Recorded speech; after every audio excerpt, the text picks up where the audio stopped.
Hello again everybody and welcome to Test Flight in the F-86 Sabre. And this is a series I've been looking forward to for a long time. The F-86 is one of my all-time favorite aircraft, and from what I can tell, it's going to be a very good, very detailed simulation, so it should be a lot of fun. If you're not familiar with what it is that I do during the Test Flight series, the premise is that I'm learning an aircraft from scratch, starting from the bare minimum knowledge of systems and operations, and then going step by step through the process of learning the aircraft. I just installed the aircraft, it just was released, and the version you're seeing here is an open beta version. It's not the full release version as of yet, so some of the features that I show here may or may not be working as advertised, but hey, we'll find out as we go what works and what doesn't, and just see how things work in general. The series is mainly geared around making the sim more accessible to new players, so if you're brand new to flight sims and just don't know where to start, well, you're in luck. I'm going to go step by step and show you the entire process of learning the aircraft, showing the way that I do it. It may or may not be the way that you would want to do it. There is no right or wrong way to do this, but it is here as an option if you want to follow along and watch me do whatever it is that I do in a video, then fire up DCS yourself and then replicate that action. I mean, that's how I would recommend doing it. Or if you just want to watch and get some tips and then go off on your own and do it, do whatever you want to do and whatever's fun for you, yeah, definitely go with that. It's all about doing what you want and making it enjoyable. And if you are an experienced player, especially in the absence of a full-blown flight manual, the English language version of the manual has not been released yet, but I do have a lot of systems knowledge on the F-86 already, and I do have a copy of the flight manual that is applicable to this version of the F-86. Unfortunately, I will not be able to make that available or show it because it is covered by copyright, and well, for all my other faults, I do respect copyright when it comes to printed documents. So I won't be able to provide that, but I will be able to read from it and give detailed descriptions of procedures and systems as I go. And I will be able, incidentally, to provide the flight crew checklist. That I do own myself, and I will be able to compile that and get that available and out very, very soon. So expect to see that posted, well, probably by the time that I get this uploaded and you're seeing this video. So let me go ahead and start by just going over a basic description of the F-86. And it looks like, from what I can tell, this is the F-86F Block 35 Sabre. So what distinguishes this block from others is, well, primarily the wing, I suppose. This has the non-slatted, I guess hard wing is what you would, or at least what I would call this.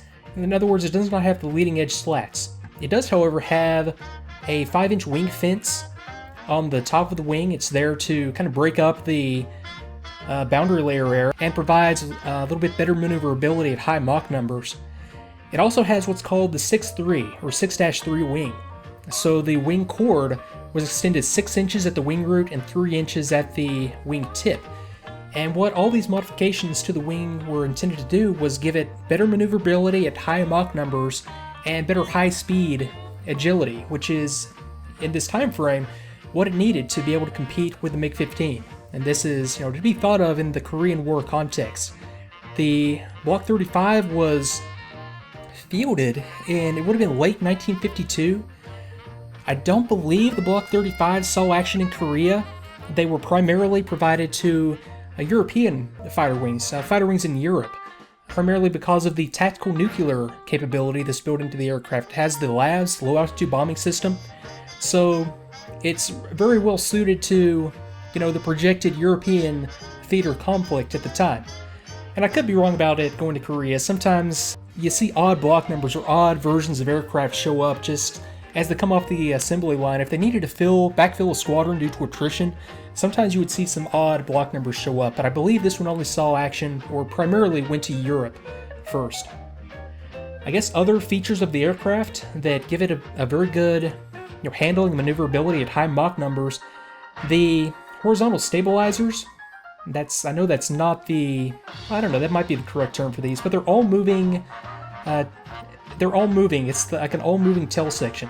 So the entire stabilizer pivots, and that helps it maneuver and makes it less susceptible to compressibility and effects that you get from shock waves as you get into high Mach numbers. Now the aircraft itself, speaking of high Mach numbers, is designed to go out to the transition period between subsonic and supersonic flight. The F-86 is technically capable of going supersonic in a dive. There was a little, I guess, idiosyncrasy with the pitot probe, and I think I'm thinking of the right aircraft here, where it would actually go supersonic. It was found out later, but nobody really knew that exactly, because the pitot probe, due to the shockwave effects as it went transonic, never did register above Mach 1. So you could get into a situation as you're flying where you're actually above Mach 1 in the aircraft, but your Mach meter and airspeed indicator doesn't tell you that you're above Mach, and that's something I'm looking forward to, seeing if that's modeled in the aircraft. Other features, primary armaments. It has 6 50 caliber machine guns mounted on the forward fuselage, 3 on each side of the fuselage there in the nose. It has a very, very advanced for the time gun sights, the A4 gun sight that has a little radar. So the radar that you see right here, that's the radome right there above the air intake. It'll give you ranging information and provide the gun sight with updates so that you don't have to do as much manual sight adjustment as on other aircraft from the time. It automatically gives you a range and updates the reticule in the sight to tell you where to point it and help you immensely when it comes to getting shots on target. It's also, like I mentioned, capable of the low altitude bombing system procedure. I don't think that's implemented right now, but you can loft a nuclear weapon with this specific type of aircraft. It has rockets and bomb capability, so even though it is primarily a high altitude, high speed fighter, it does have great low altitude fighter bomber capability, as you'll see. That's what I like to do in flight sims, so you'll be able to see a lot of that, and a little bit of air-to-air too. I won't skimp on that as I go through here. It's all about learning the aircraft, so I've got to do everything, right? So you can see right here, high-velocity aerial rockets. They're World War II Korea-era rockets. And also, I believe we're going to get 500-pound bombs. M64 or 5, whichever one is the 500-pound version of the old-style bombs on the aircraft. Now, the aircraft in the future is going to have AIM-9, the AIM-9B capability built into it. I forget what is the old designation, GAR-8, whatever they used to call the AIM-9B model, is built into the system, or built into the simulation, but is not fully implemented yet. So we'll see the cockpit indications, but we won't actually be able to fire AIM-9s off of this as of yet. And let me see, I think that's about it. I believe now it's time to get things set up. So enough talking, let's go ahead and get ready to get this thing in the air. So like I said, this is all about going step by step what I do to learn an aircraft and get an aircraft set up for flight starting from scratch. So the first thing that I do, I go to options. I know that every time that I fire up a new aircraft, I'm going to have to come in here and set up my flight control. So I'm going to go ahead and do what I know I'm going to have to do eventually right up front. So I'm going to come down here and select the F-86F real setting. And now this is going to allow me to adjust the profile and adjust what does what as I'm flying the aircraft. So initially I want to go to axis commands, and you can see that I have a whole lot of axes for pitch, roll, rudder, and thrust. That'll be my throttle. And right now it's just a hodgepodge, it's assigned to all kinds of stuff. So what I want to do is go through and delete the ones that don't apply. So the only things that I want assigned to my joystick are pitch and roll. The only things I want to assign to my throttle is thrust. And the only thing that I want assigned to my rudder pedals is, of course, rudder. Okay. Yeah, there's pitch and roll. So let me get rid of all those. And that should make it a lot more handleable once I get into the air. There are a lot more controls that I'll be, as I go, fixing up and assigning. Like for now, I know I have to do this anyway, so let me go ahead and on my rudder pedals as well, assign the left and right wheel brakes. So I'll go ahead and do wheel brake left, do wheel brake right, and let's see, zoom view. I always need to do this one because I have a zoom slider that controls zoom in and out attached to my throttle. So let me go ahead and add it. It's joystick slider 1 on my throttle, and it's the Thrustmaster Warthog HOTAS that I have, and this is a good setting that works for me at least. And you can see my track IR settings seem to be fairly squared away, and my mouse settings I'm just going to leave those as is because they don't really affect anything. Now, as I get into the air, that's going to mean that I'll have basic flight control of the aircraft. I'll still have a lot of HOTAS commands and a lot of things that I might want to map to a key or to a button or to a switch that I have externally from the keyboard, but hey, we'll figure that out as we go. So let me see what all this has to offer. I literally just installed this, so let's see, campaign. There's that Georgian Hammer campaign for the A-10 that I really need to fly at some point, but release of the F-86 sure ain't giving me much motivation. Okay, it doesn't look like there's an F-86 campaign for now, which is no big deal. Okay, F-86 single missions. Looks like we have 6 available. First Jet Strike Fighter. Okay, this is a... Oh, looks like just a general purpose mission. Ground attack and air attack. I have flight suit attitude. That sounds fun. Okay, take the role of Robinson Reisner. That should be R-I-S-N-E-R, Robinson Reisner.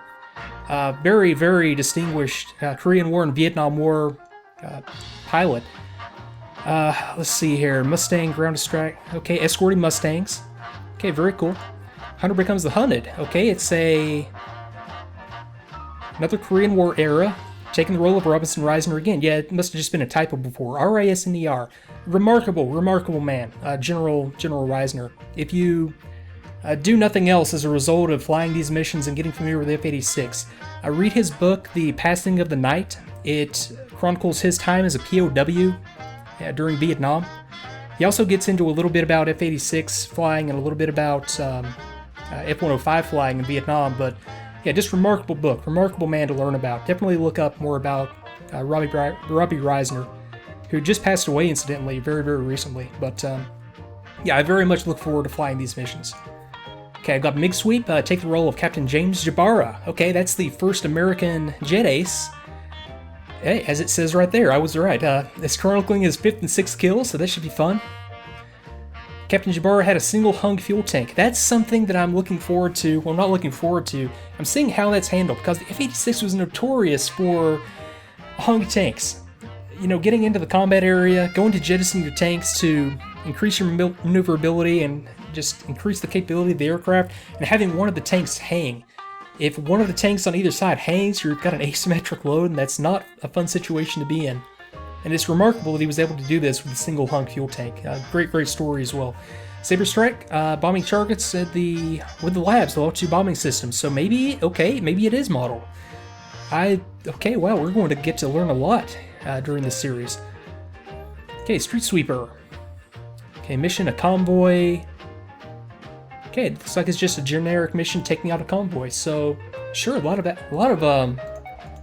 that's great that they threw in some realistic, well, maybe not necessarily realistic, because we don't have the entire Korean theater. But yeah, I look forward to these missions greatly. Okay, training. Let me see if there are any training modules. Okay, nothing yet, but hey, no big deal. That's why you got me, right? Okay, and then instant action. And I believe this is where we're going to start. I've got cold start, free flight, ground attack, and intercept. So what I want to do is start with I want to start with the free flight. Because, I mean, there is something to be said by learning the systems and learning the startup and shutdown procedure first. But what I like to do, and this is just me talking, is get the aircraft into the air right away so that I know what I have in store. And then, get a feel for the aircraft. Look around the cockpit, figure out how it feels, how everything handles, how it looks in flight, and then go to the systems from there. So I'm going to start with this. Go to the free flight.